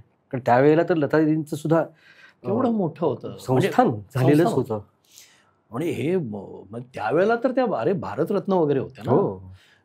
तर त्या असं का करत असतील? त्यांची काहीतरी बाजू असेल, काहीतरी त्यांचं दुखावलेपण असेल का, ह्याचाही तुम्ही विचार करा. पण त्यांना कधी ते पटलं नाही. ते म्हणायचं नाही, जे काही असेल तुम्ही जयप्रभा विकू नाही शकत. आणि ते शेवटपर्यंत तो लढा देत राहिले. पण ह्या त्यांच्या भूमिकेमुळे म्हणजे अक्षरशः खरं तर त्यांच्या पण करिअरचा आणि आयुष्याचा उत्तरार्धच ऑलमोस्ट तो होता. ही त्यांनी घेतलेली भूमिका आणि आधीचा विलनचा बसलेला शिक्का, या सगळ्यामुळे तुमच्या बाकीच्या सोशल लाईफमध्ये कधी परिणाम झालाय त्याचा, किंवा त्रास झालाय असं घडलंय? या प्रकरणाशी संबंधित काही नाही घडलं. कारण काय, ते सगळ्यांना दुसरी बाजू माहिती होती की अरे म्हणजे कुणालाही वाटेल, म्हणजे अगदी तू इथं कुणालाही विचारलं तर एक स्टुडिओ पाडावा का, तो कुणी म्हणेल की अरे नाही स्टुडिओ. पण तू म्हणाला तसं कोल्हापुरात सगळेच त्या ह्याच्यामध्ये होते, तुझ्या पप्पांच्या भूमिकेला समर्थन देणारे होते. आणि पप्पा हा फेस होते रे त्यातला. बरोबर आहे, म्हणजे सगळ्यांचंच मत ते होतं. पण म्हणजे त्याच्या आधीच्या काळात सुद्धा, म्हणजे ज्या वेळेला व्हिलन म्हणून एक पर्सनॅलिटी त्यांची एस्टॅब्लिश झाली, की त्यावेळेला असं खरं तर म्हणतात की ते रस्त्याने निघालेले असताना समोरून बाई येत असेल तर ती रस्ता बदलून निघून जायची घाबरून. याची दुसरी बाजू मी तुला सांगतो. हे खरं आहे की बायका त्यांना खूप घाबरायच्या त्यांच्या स्क्रीन इमेजमुळे. पण कौस्तुभ, ट्रस्ट मी, पप्पांच्या वरती भाळणाऱ्या बायका सुद्धा खूप होत्या. म्हणजे सम लाईक बॅड बॉयज. आणि हे होत आले. तर पप्पांची पर्सनॅलिटी, पप्पांचा तो त्यांचा स्वॅग काम करण्यातला, किंवा त्यांचं ते हिरोईनचा हात पकडणं, या सगळ्याचं आकर्षण त्या काळी अनेक स्त्रियांना होतं. आणि हे माझ्या आयांकडून मी किस्से ऐकलेले आहेत की काय काय त्या काळात व्हायचं. आणि इवन तुला सांगतो की आमच्या कोल्हापूर आणि कुठेतरी बीड, लातूरच्या इथे अशी काही मंडळी होती जी राजशेखरांसारखं प्रत्यक्ष आयुष्य जगायचे. म्हणजे त्यांना प्रति राजशेखर म्हणायचे. स्क्रीनवरचे राजशेखर. हा, म्हणजे स्क्रीनवरचे राजशेखर ते प्रत्यक्षात गावात जगायचे. की ते म्हणजे त्यांनी तशीच बुलेट घेतली होती एकानी, ती ब्रिजेस काय म्हणतात तशी पॅन्ट घालून, हातात छडी घालून एक जण कोणीतरी बट वगैरे काढून मिशी तशी करून फिरायचे. असं त्यांचं फॅन फॉलोईंग होतं. बायका सुद्धा खूप फॅन होत्या त्यांच्या. आणि ते होतच नाही. म्हणजे आता बघ, आता त्या 70s मधले जे सिरियल किलर होते, जक्कल, सुतार, ते जेलमध्ये पकडले गेल्यानंतर जेलमध्ये असताना त्यांना प्रेमपत्र लिहिणाऱ्याही मुली होत्या. तर हे तर अगदीच स्वाभाविक आहे आणि शक्य आहे. पण ढोबळमानानं हे खरं आहे की त्यांची स्क्रीन इमेज इतकी होती की सहसा ते आसपास असतील तर माणसं 4 पावलं दबकून राहायचे. आणि पप्पांचा स्वभाव अगदी उलट होता. त्यांचा सेन्स ऑफ ह्युमर कमाल होता. आणि ते इतके जॉली होते. म्हणजे त्यांच्या पश्चात त्यांना भेटलेली सगळी माणसं आज सुद्धा मला सोशल मीडियावरती येतात, पप्पा काय तुमचे वेगळे होते रे, ते काय माझ्या खांद्यावर हात टाकून त्यांनी गप्पा मारल्यात, तासभर माझ्याशी बोललेत, आज त्यानं चौकशी केली आहे. हे त्यांच्या संपर्कात आल्यानंतर कळायचं. पण त्या स्क्रीन इमेजचं एक बर्डन त्या काळात होतं. त्याच्या सेन्स ऑफ ह्युमरचा एक किस्सा तू आय गेस कुठल्या तरी पोस्टमध्ये मेन्शन केलेला होतास की जेव्हा ते अगदी शेवटच्या दिवसामध्ये ॲडमिट होते आणि तेव्हा त्यांनी एका नर्सची फिरकी घेतलेली होती. ती अगदी पप्पा म्हणजे भुजाला टच करून परत आले आणि असे पूर्ण म्हणजे रस गेलेले असे पप्पा ते होते. त्यांना श्वास घेता येत नव्हता. मी आणि माझ्या लहान भावाने आम्ही पळत जाऊन डॉक्टरांना हाक मारली की डॉक्टर, पप्पांनी डोळे उघडले. तर डॉक्टर यायच्या आधी ती नर्स आली आणि तिने पप्पा बघितलं आणि पप्पांच्या चेहऱ्यावरून हात वगैरे फिरवला आणि म्हणाली, काका हे बघा मी तुम्हाला आम्ही बघायला आलोय तुम्हाला सगळे. पप्पा म्हणाले, नटाला बघायला तिकीट काढून यायचं असतं. वाह, असं ते त्या अवस्थेत म्हणाले. तिथे पण तो ॲटिट्यूड होता, स्वॅग होता. अरे त्यांनी सावध झाले जसे ना, आमचा हात पकडला होता, माझ्याकडे आणि माझ्या भावाकडे बघून त्यांनी डोळा मारला आधी. 24 तास ज्यांना ते गेले होते, 24 तास त्याच्या आधी त्यांना काहीही म्हणजे त्यांना शुद्ध नव्हती. त्याच्या आधी ते असे सिंक होत आले होते 4-5 दिवस. ते डॉक्टर जे आले त्यांनी ते सगळं बघितलं आणि ते नंतर त्याच्या केबिनमध्ये बोलून त्याच्या आधी त्या नर्सची आणखीन एक फिरकी घेतली होती त्यांनी. आणखी एवढ्यावरती थांबले नव्हते ते. हा, तर ती नर्स त्यांना म्हणाली की काका जरा उठावरून जीभ फिरवा कोणाच्या, असं ते म्हणाले. ते तसेच होते, ते तसेच. आणि तो त्यांचा स्वभाव होता. म्हणून मी म्हटलं ना की त्या क्षणी आम्ही रडायला लागलो. म्हटलं पप्पा परत आले. 3ऱ्या-4थ्या दिवशी गेले ते. पण तो जो काळ होता त्याच स्पिरिटने परत आले. तर डॉक्टर मला म्हणाले की मी माझ्या करिअरमध्ये मृत्यूच्या दारातनं परत आलेली माणसं खूप बघितली आहेत, पण जसा माणूस तो गेलाय तसा परत आलेला मी पहिल्यांदा बघतोय. नाहीतर माणसाला सुचत नाही काही. माणसं अशी हे झालेली, बेभान, सैरभैर झालेली असतात. तुझे वडील, मी खूप रेअर केस आहे म्हणाले, शेरखान आहेत ते. मी त्यांना त्याच्यानंतरचे 4 दिवस पुढचे शेरखान म्हणून हाक मारायचो. पण बाकी त्यांचा हा फ्लॅम्बॉयंट स्वभाव, फ्लर्टी स्वभाव असेल, काय स्वॅग असेल, ह्या सगळ्याचा संसारावर कधी निगेटिव्ह परिणाम झाला की तुमच्यावर निगेटिव्ह, म्हणजे तुमच्यापासून ते कधी लांब गेले तसं घडलं का? त्यांनी दोन्ही बाजू व्यवस्थित सांभाळल्या कदाचित त्यांच्याकडे ते कसं आहे की त्यांचा स्वभावच असा होता ना की ते सगळं कम्युनिकेट करायचं रे मुलांशी. म्हणजे आम्हा मुलांना त्यांनी एकही गोष्ट त्यांची लपवून काही केलं असं नाही आहे. ते म्हणजे त्यांच्या अफेअर्सबद्दल मोकळेपणानं बोलायला हरकत नाही. तर मला 2 आया आहेत. माझी एक मोठी आहे आणि त्यानंतर माझी आई. हे ऑफिशियल 2 बायका आणि अदरवाईज पण त्यांचं बरंच काही सुरू असायचं. तर ते त्यांनी कधी लपवलं नाही. ते त्याच्या बाबतीत मोकळेपणानं बोलायचं. म्हटले बघ, मी बेभान होतो, मी सेल्फ मेड होतो, माझ्याकडे मी काहीच घेऊन आलेलो नव्हतो गडिंग्लजवरून. मी जसं मला त्या वेळेला वाटलं, जे वागावंसं वाटलं ते वागत गेलो. फक्त मी की मी कोणाचा गैरफायदा नाही घेतला. मी सीनमध्ये कोणाचा गैरफायदा नाही घेतला, की एखादी हिरोईन आहे आणि मग आता रेप सीन आहे तर तिला असं पकड आणि हे कर, हे कधी नाही केलं मी. ते म्हणायचे जर माझ्यात हिंमत आहे तर मी माझ्या स्किल्सवरती मी प्रपोज करेन, पण मी तिथे नट म्हणून बेईमानी नाही करणार. मी एवढं नाही केलं.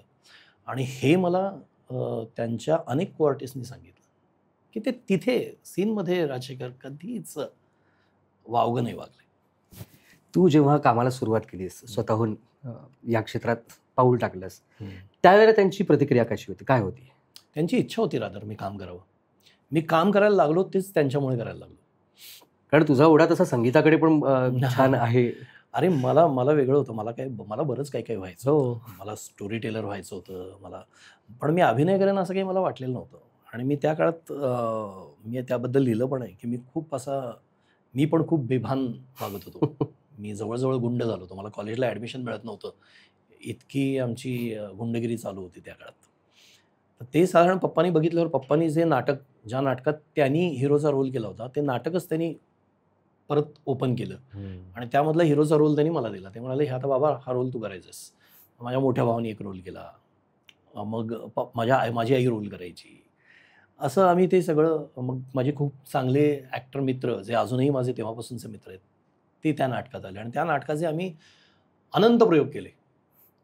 आणि त्यांनी मला एका दृष्टीनं त्यांनी मला ती दिशा दिली आणि मग माझं सगळं चेंज झालं. मी ॲक्टिंग करायला लागलो. मग बॅक टू बॅक मी एकांकिका वगैरे, मग ॲमेच्युअर नाटकाचा ग्रुप जॉईन केला वगैरे हे सगळं. पण ही त्यांची इच्छा होती की आपल्या मुलांनी या क्षेत्रात यावं, अभिनय करावा, हे त्यांना मनापासून हवं होतं.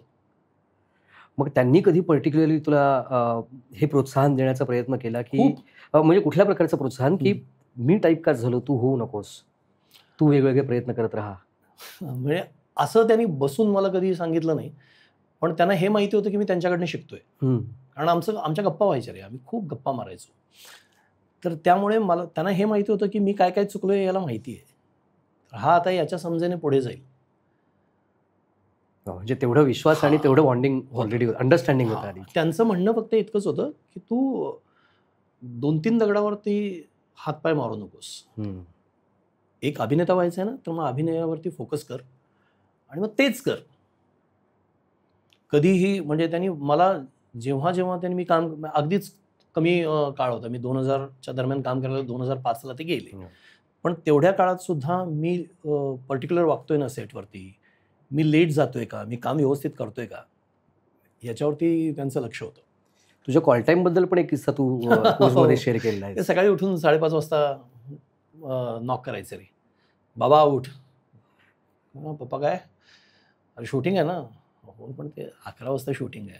अरे तुला आवरायला वेळ लागतो. आणि 11 वाजता काय, शिफ्ट कितीची आहे? शिफ्ट आहे 8ची. मग जा ना तिथं, इथे काय करणार आहेस? अमर होण्याच्या लशीवरती संशोधन आहे का काय तुझं? सोन्याची अंडी वगैरे घालणार आहेस बसून? सेटवरती जा असं म्हणायचं. तर मी त्याला सांगायचो, पप्पा शिफ्ट 8ची आहे पण मला 11 वाजता बोलवलंय. 11 म्हणजे 12 होणार आहेत. माझं लंच नंतरच शूटिंग लागणार आहे. म्हणजे जर तू इथे घरात काय करणार आहेस सांग? डायरेक्टर काय शॉट घेतोय बघ, बाकीचे काय काम करतायत बघ, तुझा सीन हातात घे, तो बाय हार्ट कर. स्क्रिप्ट माहिती आहे का तुला? स्क्रिप्ट वाच. असं कसं काम करता तुम्ही? आणि बरं ते न करता तुम्ही काय महत्वाचं करताय? हा मोठा प्रश्न आहे. म्हणजे इथं काय करतोयस? घरात काय करणार आहेस? झोपा काढणार आहेस? टीव्ही बघणार आहेस? त्यापेक्षा सेटवरती जा. म्हणजे आपलं काम शिकायचं कसं हेही तुला अक्षरशः शिकवत होते ऍक्च्युली. पण तो काळ दुर्दैवाने असा होता ना रे, की तिथे मी त्यांना एकदा त्यांना मी म्हटलं, अहो पप्पा तुम्ही जेव्हा काम करायचा ना तेव्हा तुमच्या आजूबाजूला भालजी पेंढारकर होते, शंकर पाटील लिहायचे, गदी माडगुळकर लिहायचे, खेबुडकर लिहायचे, तुमचे दिनकर पाटील डिरेक्टर, अनंत माने डिरेक्टर, अशी मंडळी सेटवरती, अरुण सरनाईक काम करतायत, सूर्यकांत, जयश्री गडकर, लीला गांधी आणि कोण अशी दिग्गज मंडळी काम करतात. आमच्या वाट्याला हे दुर्दैवाने नाही आहे. त्यामुळे जे काही असेल, तुला काय माहिती आहे तुझ्या बरोबर काम करणारा उद्या जाऊन अरुण सरनाईक नाही होणार? हा त्यांचा युक्तिवाद होताच. मला तुला आणखी एक गंमत सांगायला आवडेल की किती क्रिस्टल क्लिअर गोष्टी डोक्यात असतात माणसाच्या, म्हणजे कलावंताच्या. तर पप्पांना मी जेव्हा विचारायचो, पप्पांचे खूप असे बायस होते बरं का, की त्यांना काही माणसं इंडस्ट्रीमधली ऍक्टर म्हणून किंवा अभिनेते म्हणून किंवा निर्माते, दिग्दर्शक, टेक्निशियन म्हणून आवडायची, पण स्वभाव त्यांचा पटायचा नाही, असं असतं, होतं होतं बऱ्याच नॅचरली. वेळा. तर अनंत माने जे मोठे दिग्दर्शक, दिग्दर्शक. ज्यांनी म्हणजे ज्युबिलीची लाईन लावली आहे, दादा कोंडकेंच्याही आधी त्यांनी ज्युबिलीज एवढ्या दिल्यात, तर त्यांचं आणि अनंत मानेंचं, पप्पांचं आणि अनंत मानेंचं फारसं सख्य नव्हतं. त्यांचे खरं तर मतभेद होते. कुठल्या क्षणी काय झालं होतं मला माहिती नाही, पण त्या दोघांमध्ये असं एक दरी होती बरं. आणि दोघे एकमेकांच्याबद्दल फारसं बरं नाही बोलायचे. दोघांनी मिळून अनेक सिनेमा केले एकत्र, पण पप्पा असं सांगायचे की आमच्यात म्हणजे सीन सोडून वेगळं बोललं जात नाही, की पप्पा जाणीवपूर्वक त्यांना अनंतराव म्हणायचे, त्यावेळेला त्यांना सगळे अण्णा म्हणायचे. पप्पा जाणीवपूर्वक अनंतराव काय हा डायलॉग कसा काय असं, किंवा ते फार बोलतात शेखर हे इथून येशील आणि एवढं करशील, ह्याच्या पलीकडे संवाद नाही दिग्दर्शक आणि अभिनेत्यामध्ये. पण या दोघांनी म्हणून जवळपास 8-9 सिनेमे केलेत, आणि तेही हिट, सुपरहिट. आणि त्यातल्या काही सिनेमांचे निर्माते स्वतः अनंत माने आहेत. हे कसं म्हणजे असं आपण समजू शकतो ना, की एक निर्माता वेगळा आहे, दिग्दर्शक अनंत माने आहेत, निर्मात्यांनी सांगितलं की तुमचं काय असेल ते बघा, मला शेखर पाहिजे म्हणून त्यांनी कास्ट केलं, ही गोष्ट वेगळी. पण ज्याचे निर्माते स्वतः अनंत माने आहेत, त्या सिनेमात पण पप्पांनी काम केलंय. जेव्हा मी पप्पांना विचारायचो की पप्पा तुमचे आवडते दिग्दर्शक कोण, तर त्या 2-3 नावं घ्यायचं आणि त्याच्यामध्ये अनंत मानेंचं नाव असायचं. म्हणजे सो ते म्हणाले, अरे अनंत मानेंसारखा परफेक्शनिस्ट नाही माझ्या बघण्यात. अनंत माने कधीही, ते म्हणाले, मी त्यांना सेटवरती क्लिपबोर्ड आणि स्क्रिप्ट घेऊन नाही बघितलं, सगळं डोक्यात. आले की पहिला शॉट सांगितलेला असायचा की हा शॉट लावायचा आहे, या शॉटमध्ये मला इथे हा उभा, इथे हा उभा, इथे हा उभा, ह्याच्यानंतर मी याचं कटिंग करणार आहे, इथे हा उभा, ह्याचे क्लोज होणार आहेत, याच अँगलमध्ये मला अमुक नंबरचा कुर्ता दे, माझ्या 3 दिवसापूर्वी जे केलं होतं त्याचं इथं ह्याचं कटिंग होणार आहे. बापरे. इतकं परफेक्ट काम करणारं दिग्दर्शकच ते म्हणाले मी बघितला नाही कधी. आणि आता आपल्याला सवय असते ना ऍक्टर म्हणून, की आपण पुढची मागची 1-2 वाक्य घेतो. म्हणजे क्लोज जरी आता एवढाच क्लोज लावला, क्यू साठी किंवा मूड साठी, क्यू साठी आपण पुढचं मागचं बोलतो. तर ते म्हणायचे मी जर फील साठी म्हणालो की मी आधीच एक वाक्य घेतो, तर ते अनंत माने थांबवायचे, म्हणजे शेखर थांबा थांबा, हे जे आत्ता मान हलवतोयस ना, मला एवढीच रिॲक्शन हवी आहे, तुझी एनर्जी आणि माझी फिल्म वाया नको घालू, एवढाच शॉट लागणार आहे, एवढीच रिॲक्शन दे. ते म्हणाले मला असं सांगणार डिरेक्टरच बघितलेलं नाही मी, इतकं परफेक्ट ज्याच्या एडिट डोक्यात आहे. ते म्हणायचे मुहूर्ताच्या दिवशी अनंत माने दुपारपर्यंत शूट करायचे, दुपारनंतर पॅकअप करायचे, लंच नंतर ते डिस्ट्रीब्युटर्सना घेऊन बसायचे की आज ज्याचा मुहूर्त झालाय त्या सिनेमाची प्रिंट तुझ्या गावात किती तारखेला येणार आहे, वा, तुझ्या गावात तुझ्या रिजनला किती येणार आहे, हे सगळं प्लॅन करायचे सिनेमे. एवढा होमवर्क आणि इतकं सिनेमा आधी बघितलेला दिग्दर्शक माझ्या बघण्यात नाही, असं ते कौतुकानं म्हणायचे. अनंत माने गेल्यानंतर त्यांनी लेख लिहिला होता त्यांच्यावरती.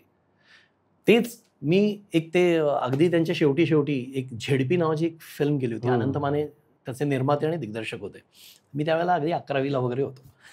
तर त्या सिनेमाच्या सेटवरती मी मला पप्पा ज्यांच्याबद्दल इतकं भरभरून बोलतायत त्यांच्याबद्दल मला केवढा आदर असेल ना, तर मी सारखा जाऊन त्यांच्या जवळ बसायचो, ते काय शॉट लावतायत, कसं घेतायत, आणि मी ते सगळं रेफरन्स शोधत बसायचो.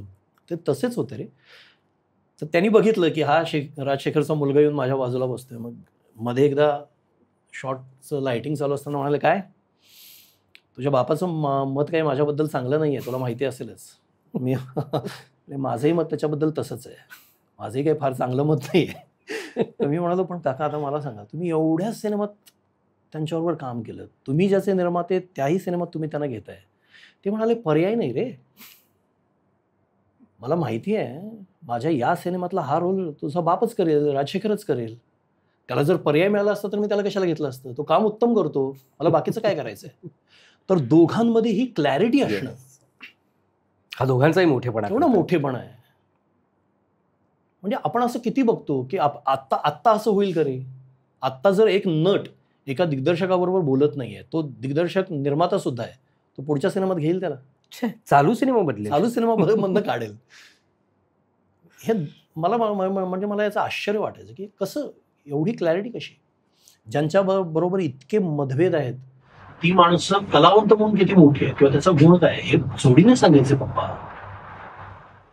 ते गेल्यानंतर हळवे होऊन रडताना बघितले, अरे हा गेला रे, भांडण होतं ना तुमचं? नाही रे, पण काय आर्टिस्ट होता तो, गेला रे. गैवरायचे ते, लेख लिहायचे त्याच्याबद्दल. हा पण गुण होता. तुझं आणि तुझ्या पप्पांचं एवढं छान कम्युनिकेशन असतं, म्हणजे तू अगदीच सांगितलीस की सगळ्या भावंडांशी ते खूप मनमोकळेपणाने बोलायचे, खरं सांगायचे जे काही असेल ते. एवढं सगळं कम्युनिकेशन असताना सुद्धा शेवटी काय तू म्हणाला तसं परत एकदा प्रारब्धात जिथे डाऊनफॉल लिहिलेला आहे तसा येतोच. आता एक मुलगा म्हणून मागे वळून बघताना तुला कुठल्या गोष्टीबद्दल अशी काही खंत वाटते का, किंवा एखादी गोष्ट आपण जास्ती चांगल्या प्रकारे कदाचित करू शकलो असतो त्या काळात त्यांना मदत करण्यासाठी, असं काही वाटतं? प्रारब्ध रे, म्हणजे त्यांच्या उमेदीच्या काळात त्यांची करिअर जी साधारण 62 टू 78 पर्यंत त्यांचा जो उमेदीचा काळ होता, तो माझा जन्म उशिराचा आहे. 70च्या मध्यातला माझा जन्म आहे. तर मला काहीच कळत नव्हतं. आणि पप्पा, मी तुला म्हटलं तसे होते, की त्यांनी कधी मार्केट बघून स्वतःची किंमत नाही वाढवली, कधी व्यवहार चांगला सांभाळला नाही. आणि माझं काय म्हणणं आहे, की तुम्ही जर कलेशी प्रामाणिक आहात, तुम्ही तुमचं काम उत्तम करताय, तर तुम्ही व्यवहार पण छान सांभाळायला म्हणजे जमलं असतं त्यांना, जो त्यांनी केला नाही. तर मला असं वाटतं, की कदाचित त्या काळात जर मी कळता असतो, तर मी त्यांना काही गोष्टी सांगू शकलो असतो, की बाप्पा असं नका करू, असं करा, किंवा ही फिल्म सोडू नका, ही फिल्म घ्या. ते सिनेमे कुठलेही स्वीकारायचे रे. म्हणजे जो सिनेमा त्यांच्याकडे आला ना, तो त्यांच्या सगळ्या गणितात बसत असेल तर तो करायचे. पैसे-बिसे त्यांनी फार बघितले नाहीत. पंडित सत्यदेव दुबेजींची एक खूप मोठी शिकवण होती की नटाला नाही म्हणता यायला हवं. हां, ते नाही केलं त्यांनी. आणि नंतरच्या काळात मग जेव्हा 80sमध्ये सिनेमाचं स्वरूप बदललं. 80sमध्ये जेव्हा पप्पा ज्या सिनेमात चा अविभाज्य भाग असायचे, तो ग्रामीण सिनेमा, ग्रामीण मराठी सिनेमा, तमाशापट हा सगळा जेव्हा संपला, कॅनव्हासच बदलला. कॅनव्हासच बदलला. अख्खा हो. सिनेमा अर्बन झाला ना. हो. आणि ते त्या सिनेमात काम करू शकले असतेच. 80sमध्ये जे कॉमेडीज सुरू झाल्या, तर त्या काळात ते काम करू शकले असतेच. पण त्यांनी ते तो कधी स्वतःहून प्रयत्न नाही केला. ते कधी काम मागायला कोणाकडे नाही गेले. आणि त्यांच्याकडे जे चालून येईल ते काम त्यांनी केलं प्रामाणिकपणे. पण सिनेमाचा पॅटर्नच बदलला. लोकांनी इतकं टाईपकास्ट केलं होतं, की अरे अरे हा राजशेखर म्हणजे ग्रामीण सिनेमा, तमाशापट. राजशेखरच्या हातात कुऱ्हाडच पाहिजे, त्याची ती बट आली पाहिजे, असं जे होतं. बदललेल्या सिनेमात ते कोणाला फिट वाटले नाहीत. त्यामुळे 80s त्यांच्यासाठी खूप मोजके सिनेमे 80sमध्ये त्यांनी केले. म्हणजे केले नाही असं नाही, एक्का-दुक्का फिल्म यायच्या त्यांच्या. पण अगदी शेवटच्या काळापर्यंत ते नाही, active अरे होतेच. उलट आहे. म्हणजे 2000 नंतर त्यांनी खूप सिनेमे केले. हो. पण मधला जो काळ होता ना, म्हणजे अगदी त्यांचं शेवटचं आजारपण होण्याचं कारण हे सुद्धा शूटिंग हेच होतं. सिनेमाच होता. 10 सिनेमे त्यांचे रिलीज झाले ते गेल्यानंतर. त्यातल्या एका सिनेमाचं डबिंग मी केलं, बाकी सगळ्याचं डबिंग कंप्लीट करून गेले ते. तर शेवटी त्यांना काम आलं होतं. पण ती जी मधली 20 वर्ष होती ना, तो डाऊनफॉल होता. आणि तो नीट हँडल करणं अशा मनस्वी कलाकारांना जमत नाही. नाटक ते करत होते, नाटकं त्यांची काही फार चालली नाहीत. सिनेमा तुरळक तुरळक होत गेला येणारा. तर ते ज्याला इतकं काम करून माहिती आहे, बाकी व्यावहारिक गोष्टींपेक्षा त्याला काम करता येत नाही. म्हणजे 6 महिने सेटच बघितलेला नाही आहे. हे जे फ्रस्ट्रेशन ॲक्टरचं असतं ना, ते मला त्यांच्यात दिसायचं. ते जीवघेणं असतं. जीवघेणं असतं, ते भयानक असतं. आणि ज्यांनी इतकं काम केलं ना, त्याच्यासाठी फार जीवघेणं असतं ते. आणि अशा काळामध्ये काय करेल, आपण काय करू? तर आपण सरळ बाबा हातात पाटी घेऊन उभे राहू, की मी नट आहे, मला कामाची गरज आहे, मला प्लीज काम द्या. हे त्यांनी कधीच नाही केलं. म्हणाले मी काम केलेलं लोकांना माहिती आहे ना, माझ्या योग्य काही असेल तर समोरून घेऊन येईल. सुदैवाने त्या काळात त्यांना टीव्ही सिरियल मिळाल्या. सिनेमा नाही तरी छोट्या पडद्यावर त्यांनी खूप, म्हणजे मी मगाशी म्हणालो तसं युगांतर सिरियल केली, रिश्ते नाते त्यांची सिरियल खूप गाजली, जय भवानी त्यांचा एक तकिया कलाम होता, नवीन अगदी याच विषयावरती येणारच होतं. तू इतक्या सहजपणे तिकडे आणून सोडलेस की सिनेमा हे माध्यम वेगळं, सिरियल हे माध्यम वेगळं. सिनेमा या माध्यमाची कार्यपद्धती वेगळी, सिरियलची कार्यपद्धती वेगळी. तर ऑलमोस्ट सेकंड इनिंगच्या काळामध्ये ज्या वेळेला एक मानवी शरीर म्हणून आपल्या मेंदूची आकलन क्षमता हळूहळू कमी व्हायला लागली. स्वभावात असते ती, आणि एवढ्या मनस्वी कलावंताच्या स्वभावात तर ती असतेच. नवीन नवीन शिकण्याची जी एक चूष असते, एक तहान असते, ती कायम असतेच. पण हळूहळू एवढा छान शब्द वापरला असतो, चूस. एक्झॅक्टली तीच सिच्युएशन जी त्यांच्या बाबतीत झालेली होती, की त्या अशा काळामध्ये ज्यावेळेला शरीर थकत चाललेलं असतं, मनात इच्छा कितीही दुर्दम्य असली तरी त्या दोन्हीचा ताळमेळ कधी कधी नाही बसत. आणि अशा वेळेला एका जास्त डिमांडिंग ॲटमॉस्फिअरमध्ये, जास्त डिमांडिंग मीडियममध्ये काम करणं, हे त्या काळी त्यांनी कसं काय साध्य केलं असावं? म्हणजे कदाचित आजचं जेवढी आपली टेलिव्हिजनची डिमांडिंग सिच्युएशन आहे तेवढी तेव्हा नव्हती, पण चित्रपटाच्या मानानं ते जास्त चॅलेंजिंग आणि जास्त डिमांडिंग तेव्हाही होतच नाही होतं.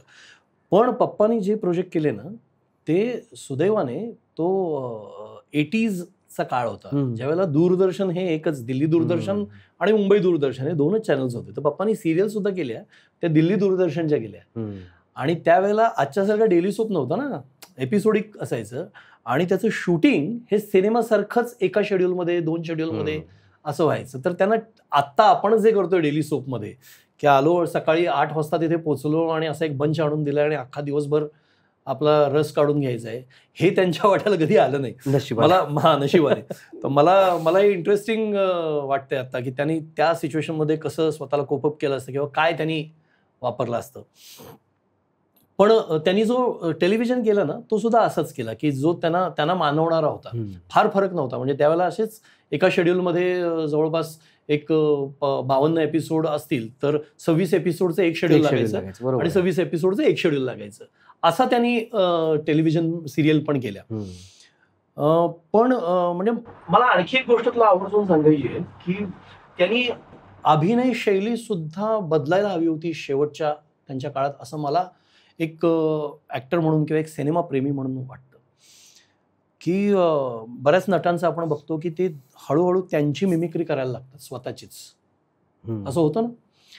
तर तसं मला पप्पांच्या अभिनयामध्ये शेवटच्या त्यांच्या सिनेमात दिसायचं, की कदाचित लोकांना ते राजशेखर हवे होते म्हणून, किंवा डिरेक्टर सांगत असेल की शेखर साहेब जरा ते येऊ दे, तर ते थोडे म्हणजे आधीच्या सिनेमामध्ये कदाचित जे इतके सहज वाटायचे ते नंतर खूप स्टायलाइज, थोडे आर्टिफिशियल वाटायला लागले. आणि बदललेल्या काळानुसार ते तर असं नाही होत बघ. असं अनेक नटांचं आपण बघतो की ते कालातीत नट असतात. तर त्याच्यामध्ये मला वाटतं की पप्पाने ते आणखी तेही काम करायला स्वतःवरती हवं होतं, की आधीच्या सिनेमासारखं जास्त स्टायलाइज किंवा ते हसण्याची ती पद्धत जी तेव्हा 60s मध्ये चालत होती ती त्यांनी बदलायला हवी होती. अशा काही गोष्टी आहेत मला वाटतात. पण हे सगळं होण्याच्या याच्यात ते गेलेच रे. म्हणजे ते 2005ला जर गेले नसते तर पुन्हा त्यांचा काळ आला होता. म्हणजे मला दिसत होतं की त्यांच्याकडे प्रोड्युसर्स येत आहेत. कारण मग 2000च्या काळामध्ये तंबू सिनेमा खूप चालू आला होता. आणि त्या सिनेमामध्ये खूप चांगले कॅरेक्टर रोल त्यांना यायला लागले होते, निगेटिव्ह, पॉझिटिव्ह यायला लागले होते आणि खूप बिझी होते. मगाशीच म्हणालास तसं ते गेले सुद्धा, त्याचं कारणच ते होतं की भर पावसामध्ये शूट करून आले एका सिनेमासाठी आणि अस्थमाचा त्रास होता. ते त्यांनी मनावर घेतलं नाही आणि ते त्याच आजारपणात गेले. तर शेवटी त्यांना खूप काम आलं होतं चांगलं, ते त्यांनी केलं असतं. पण मी त्यावेळेला त्यांना नक्की सांगितलं की पप्पा आता थोडं हे जरासं मला तुम्ही आता अप टू डेट करायला हवं स्वतःला, असं मला त्यांना सांगायची इच्छा होती. पण ते घडलं नाही समोर. असो. आता तुझी मुलगी सुद्धा स्वतः अभिनेत्री आहे, एवढी छान काम करते ती सुद्धा. तुला सुद्धा सुरुवातीला काही वेळेला जेवढे हिरोचे आले तेवढे विलनचे रोल्स तू सुद्धा स्वतः साकारलेले आहेस. आणि टेलिव्हिजनमध्ये वॅम्प हे प्रकरण एक खूप वेगळं आहे. चांगलं वाईट ह्याच्याबद्दल आपण नको बोलायला, पण ते खूप वेगळं आहे. ते वेगळा स्किल सेट लागतो त्यासाठी. तर आतापर्यंत कृष्णा जे काम करते ती खूप छान पॉझिटिव्ह कामं करते. तू कधी पर्टिक्युलरली तिच्यासोबत डिस्कस करताना हे डिस्कस केलंयस का की वॅम्पचं काम आलं तर कशा प्रकारे कर? आमच्या चर्चा होतात. पण तिला 1-2 वेळेला वॅम्प आली होती, निगेटिव्ह रोल आला होता तिला. ती म्हणाली मला करायची इच्छा आहे. मी म्हटलं तुझी इच्छा आहे तर कर, पण लक्षात ठेव की आपल्याकडे शक्यतो शिक्के बसतात, याचा विचार करायचा. मी तिला सांगितलं. ती म्हणाली काही नाही, आता तसं काही फार नाही आहे. अनेक वेळेला मी बघितलंय की एका सिरियलमध्ये निगेटिव्ह रोल केला आणि पुढच्या सिरियलमध्ये ती लीड करते. मी असेन तर मला जर तसं माझ्यात असेल पोटेन्शियल तर मी करेन, कर. पण झालं असं ना की नेमके ते दोन्ही प्रोजेक्ट झाले नाहीत. एका प्रोजेक्टसाठी ती गेली, दुसऱ्या दिवशी शूटिंग गुजरातमध्ये जेव्हा शूटिंग चालू झालं होतं, हो, लॉकडाऊनच्या हा काळात. लॉकडाऊनच्या काळात ती गेली तिकडे शूटला. दुसऱ्या दिवशी शूटिंग होतं, कॉल टाईम आला आणि रात्री हिला ताप आला आणि तिथून तापाने जी फणफणली, तिला कोविड झाला. तिथून त्यांनी तिला पाठवलं, कोल्हापूरमध्ये होतो आम्ही त्यावेळेला, आणि तिनं ते काम केलं नाही. तर मी तेव्हा त्याला तेच म्हटलं की कदाचित डेस्टिनी तुझ्या नाही आहे की तू निगेटिव्ह रोल करावास. पण कृष्णाचं कसं आहे की तिला नाटकाचं जास्त वेळ आहे आणि तिचं अकॅडमिक्समध्ये सेम टाईम ती खूप चांगली आहे. हो. म्हणजे आमच्या अख्ख्या घराण्याने जेवढे म्हणून मार्क मिळवले नसतील तेवढे ती मिळवते. म्हणजे तिला 10वीला संस्कृतमध्ये 100 पैकी 100 होते किंवा 95% मार्क वगैरे तिने पाडले होते. तर ती आता तिचं अकॅडमिक्समध्ये पण तिचं सेम टाईम चालू आहे. 2 नाटकं करते आहे. हो.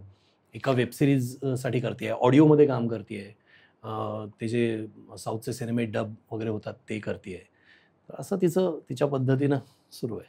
तिनं जेव्हा या क्षेत्रात यायचा निर्णय घेतला आणि तो तुला सांगितला, त्यावेळेला अशा काही पर्टिक्युलर गोष्टी होत्या का की ज्या तुझ्या पप्पांचे हे गुण, ती लेगसी कॅरी फॉरवर्ड व्हावी, ही जबाबदारी तू नक्की पार पाड, असं तू सांगितलंस तिला? मी पहिल्यांदा तर त्यांना सांगितलं की 10 वेळा विचार कर, नको येऊ या क्षेत्रात.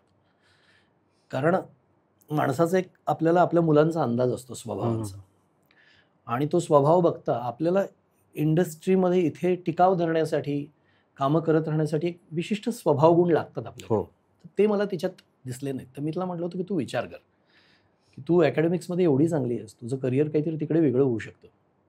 ती आता जर्मन लँग्वेज शिकली आहे, जर्मनीमध्ये जाऊन शिकली आहे, तर त्याच्यात तुझं करिअर कर किंवा आणखी काही तू कॉम्पिटिटिव्ह एक्झाम वगैरे दे. तर ती सगळ्याचा विचार करून म्हणाली की नाही रे, मला करायचं आहे काम, मला नाटकात काम करायचं आहे. म्हटलं मग आता बघ की आता तुला माझं मध्ये काही नाही आहे, पण तू राजशेखरांची नात म्हणून ओळखली जाणार आहेस. तर आता तुला या सगळ्या गोष्टीबाबत पर्टिक्युलर असावं लागेल.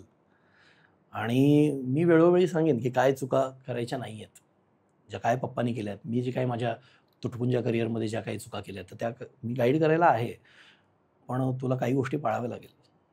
तर तिने त्या पाळल्या रे आत्तापर्यंत. म्हणजे हिमालयाची सावली राजेश राजेश देशपांडे देशपांडेचं. दादाचं नाटक तिने केलं. शरद दादा आणि सृजा त्याच्यामध्ये काम करत होती. तर ते नाटक ऐन तोंडावरती आलं होतं. त्याच्यातला त्यांच्या मुलीचा रोल ती करत होती. चांगला रोल आहे तो, महत्त्वाचा रोल आहे. म्हणजे लांबी फार नसली तरी रोल महत्त्वाचा आहे. तर तो रोल ती करत होती आणि त्यांच्या तालमी चालू होत्या. 8 दिवसांनी प्रयोग आणि तिला एक सिनेमा आला लीड रोलचा. आणि त्यांनी तिची ऑडिशन बघितली आणि ते तिला इन्सिस्ट करायला लागले. आपलेच मित्रच होते. तर ते शशांक शेंडे आपला मकरंद माने, शशांक शेंडे त्यांची फिल्म आली तिला. आणि त्यांनी तिला 2-3 वेळा विचारलं की बघ तुझं काही नाटकाचं होतंय का, पण या सिनेमात तू काम कर. तर ती अशी द्विधा झाली होती की मला हे पण करायचं आहे, पण तिला दिसत होतं की 8 दिवसांनी प्रयोग आहे. मी जर या मुमेंटला रिप्लेसमेंट नाही सांगू शकत. तिने खूप विनम्रपणे सिनेमाला नकार दिला की नाही 8 दिवसावरती प्रयोग आहे, मी नाही, मला पुढच्या आणि त्याने तो सिनेमा सोडला. मी म्हटलं करेक्ट आहे, पप्पांची लिगसी सांभाळतीये. चांगल्या अर्थी खूप सांभाळतीये. पण तो डिसिजन पण करेक्ट होता रे. 8 दिवसात अगदी बरोबर आहे. अगदी 8 दिवसात तोंडावर असताना रिप्लेसमेंट देणं अशक्य आहे. ही इतकी तुमची छान राजशेखर घराण्याची लेगसी ही अशीच पुढे वाढत राहो. तुझ्याकडून, कृष्णाकडून खूप छान छान कामं आम्हाला बघायला मिळोत, हीच आज आम्ही सगळे मिळून देवाकडे प्रार्थना करतो. कारण तीच आपल्या सगळ्यांतर्फे तुझ्या पप्पांच्या कारकिर्दीला एक खूप मोठी मानवंदना ठरेल असं मला वाटतं. अगदी. आणि मला आश्चर्य काय वाटतं रे, की आज इतक्या वर्षानंतर सुद्धा पप्पांचे मित्र भेटतात, पप्पांचे चाहते भेटतात. फेसबुकवरती, सोशल मीडियावरती मला राजशेखरांचा मुलगा म्हणून आजही ओळखतात. हो. म्हणजे स्वप्नील राजशेखरमधला राजशेखर सतत महत्त्वाचा आहे. तर मग मला आता कौतुक वाटतं की मी किती काही भले म्हणेन की अव्यवहारी होते किंवा त्यांनी योग्य डिसिजन घेतले नाहीत किंवा करिअर त्यांची शेपअप व्हायला हवी ती तशी केली नाही. पण त्यांनी जे काही केले ते आणखी काही वर्ष टिकलं आहे, म्हणजे इतकी वर्ष टिकलं आहे. आणि आजच्या जनरेशनच्या किमान वडिलांना राजशेखर माहिती आहेत. तर हे मला खूप कौतुक आहे, त्याचा अभिमान आहे. आणि आज तू या निमित्ताने मला पप्पांच्याबद्दल भरभरून, माझे आधीचे जे काही इंटरव्ह्यूज झाले ते मी बऱ्याच आगळपगळ बऱ्याच गोष्टी बोललोय, पण आज पहिल्यांदा मी फक्त पप्पांच्याबद्दल इतकं बोललोय. तर मलाही खूप छान वाटतं आणि मला भरून आलंय. Thank you so much. तू इतक्या प्रांजळपणे आणि दिलखुलासपणे ह्या सगळ्या आठवणी सांगितल्यास याबद्दल तुझेही खूप मनापासून आभार. म्हणजे आजच्या आभाळाची माणसेचा हा सेकंड सीझन करताना त्याचं टायटल, म्हणजे त्याचं सबटायटल हे ज्योतीने तेजाची आरती ठेवण्यामागचा आमचा हेतू हाच होता की त्या तेजाची आरती करण्यासाठी सुद्धा जी ज्योत येईल त्याच्यात सुद्धा तो तेजाचा अंश असला पाहिजे. म्हणून आम्ही इतर कुणालाही बोलून कुणाही विषयी बोलतं नाही करत. ज्याचा अधिकार आहे त्या व्यक्तीला आम्ही त्या एका मोठ्या व्यक्तीबद्दल बोलवतोय. आणि तू अक्षरशः स्वतः हातात आरसा धरून त्यांची जी प्रतिमा आमच्यासमोर प्रांजळपणे तू मांडलीस, त्यांचा स्वभाव जो आम्हाला उलगडून दाखवलास, याच्यातून आमच्या पिढीसाठी सुद्धा शिकण्यासाठी खूप साऱ्या गोष्टी आहेत. तर त्याबद्दल खूप खूप मनापासून तुझे आभार. आणि आपल्या जाई काजळ आणि स्मृतिगंध परिवारातर्फे, आभाळाची माणसातर्फे तुझ्यासाठी ही छोटीशी भेटवस्तू आणली आहे. So sweet of you. Thank you so much. Thank you so much. तर मंडळी, आजचा भाग तुम्हाला कसा वाटला या तुमच्या प्रतिक्रिया कमेंट्समधून आमच्यापर्यंत नक्की पोहोचवा. जर आवडला असेल तर इतरांनाही बघण्यासाठी सांगा. स्मृतिगंधचं फेसबुक पेज आणि यूट्यूब चॅनल याला लाईक, शेअर आणि सबस्क्राईब करायला विसरू नका. आणि अशाच विविध आभाळाच्या माणसांच्या आठवणी आम्ही तुमच्यासोबत घेऊन येत राहणार आहोत. तोपर्यंत धन्यवाद.